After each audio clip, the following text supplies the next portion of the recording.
With the gift of mind and speech, you create the conditions and circumstances of life. In the beginning was the Word, and the Word was with God, and the Word was God. The Word, said Hermes, is Son, and mind is father of the Word.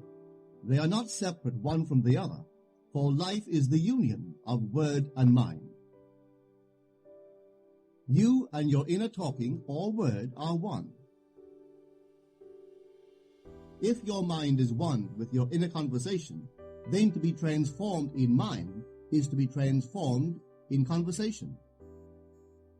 It was a flash of the deepest insight that taught Paul to write, "Put off the former conversation, the old man, which is corrupt, and be renewed in the spirit of your mind. Put on the new man." Put on the new man and be renewed in the spirit of your mind is to change your inner conversation. For speech and mind are one. A change of speech is a change of mind.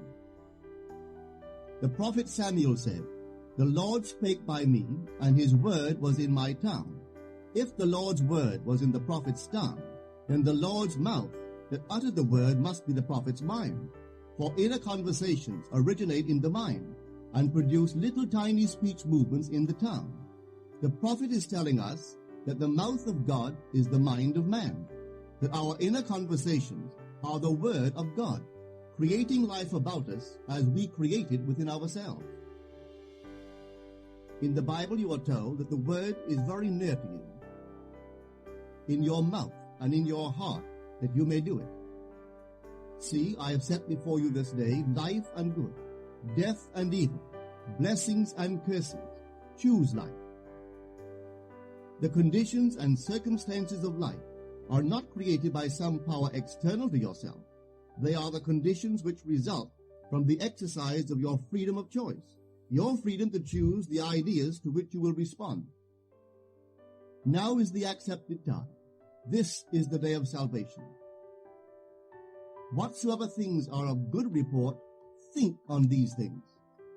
For your future will be formed by the word of God, which is your present inner talking. You create your future by your inner conversations. The worlds were framed by the word of God, that is, your inner talking. See yonder fields? The sesamum was sesame, the corn was corn, the silence and the darkness knew. So is a man's fate born, for ends run true to origins. If you would reach success, you must plant success. The idea in your mind which starts the whole process going is the idea which you accept as true. This is a very important point to grasp. For truth depends upon the intensity of imagination, not upon facts. When the girl imagined that her employer was unfair, his behavior confirmed her imagination. When she changed her assumption of him, his behavior reflected the change, proving that an assumption, though false, if persisted in, will harden into fact. The mind always behaves according to the assumption with which it starts. Therefore, to experience success, we must assume that we are successful. We must live wholly on the level of the imagination itself, and it must be consciously and deliberately undertaken. It does not matter if, at the present moment, external facts deny the truth of your assumption. If you persist in your assumption, it will become a fact. Signs follow, they do not precede. To assume a new concept of yourself is to that extent to change your inner talking or word of God, and is therefore putting on the new man. Our inner talking, though unheard by others, is more productive of future conditions than all the audible promises and threats of men. Your ideal is waiting to be incarnated, but unless you yourself offer it human parentage, it is incapable of birth. You must define the person you wish to be, and then assume the feeling of your wish fulfilled, in faith that that assumption will find expression through you. The true test of religion is in its use, but men have made it a thing to defend. It is to you that the words are spoken. Blessed is she that believed, for there shall be an accomplishment of those things which are spoken unto her from the Lord. Test it. Try it. Conceive yourself to be one that you want to be.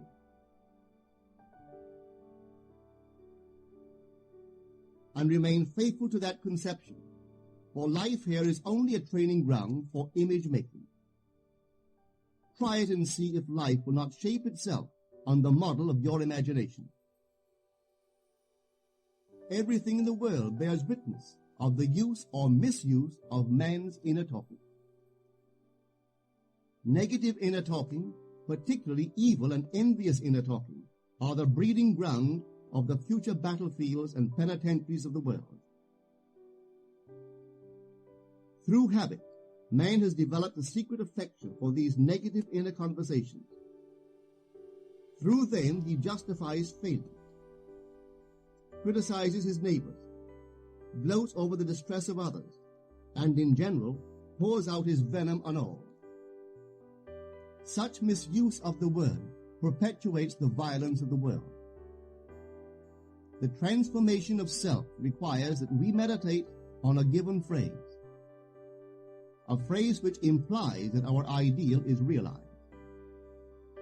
and inwardly affirm it over and over and over again until we are inwardly affected by its implication, until we are possessed by it.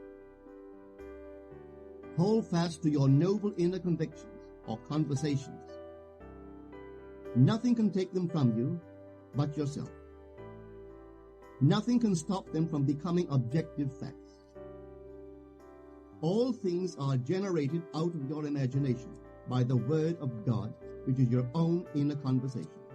And every imagination reaps its own words which it has inwardly spoken. The great secret of success is a controlled inner conversation from premises of fulfilled desire. The only price you pay for success is the giving up of your former conversation, which belongs to the old man, the unsuccessful man. The time is ripe for many of us to take conscious charge in creating heaven on earth. To consciously and voluntarily use our imagination to inwardly hear and say only that which is in harmony with our ideal is actively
bringing heaven to earth.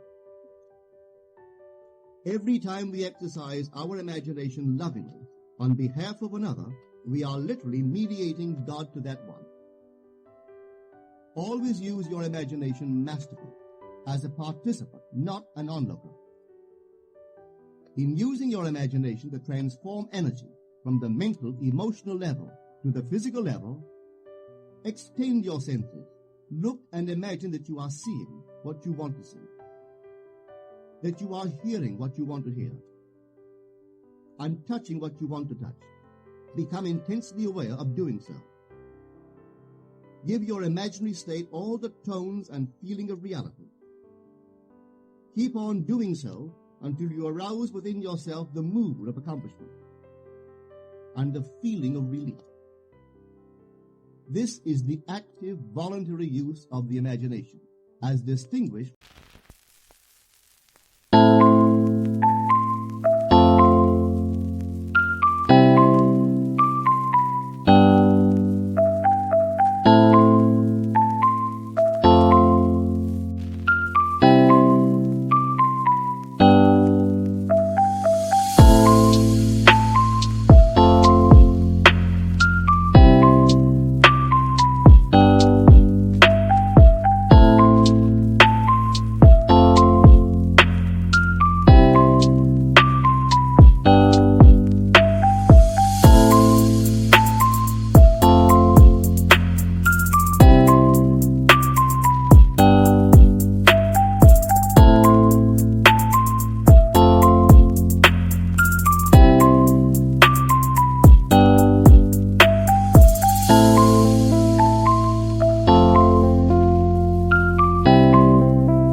from the passive, involuntary acceptance of appearances.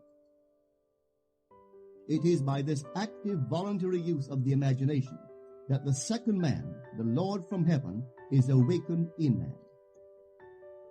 Men call imagination a plaything, the dream faculty. But actually, it is the very gateway of reality. Imagination is the way to the state desired. It is the truth of the state desired, and the life of that state desired. Could you realize this fully, then would you know that what you do in your imagination is the only important thing. Within the circle of our imagination, the whole drama of life is being enacted over and over again. through the bold and active use of the imagination, we can stretch out our hand and touch a friend 10,000 miles away and bring health and wealth to the parched lips of his being. It is the way to everything in the world. How else could we function beyond our fleshly limitations? But imagination demands of us a fuller living of our dreams in the present. Through the portals of the present, the whole of time must pass. Imagine elsewhere as here, and then as now. Try it and see.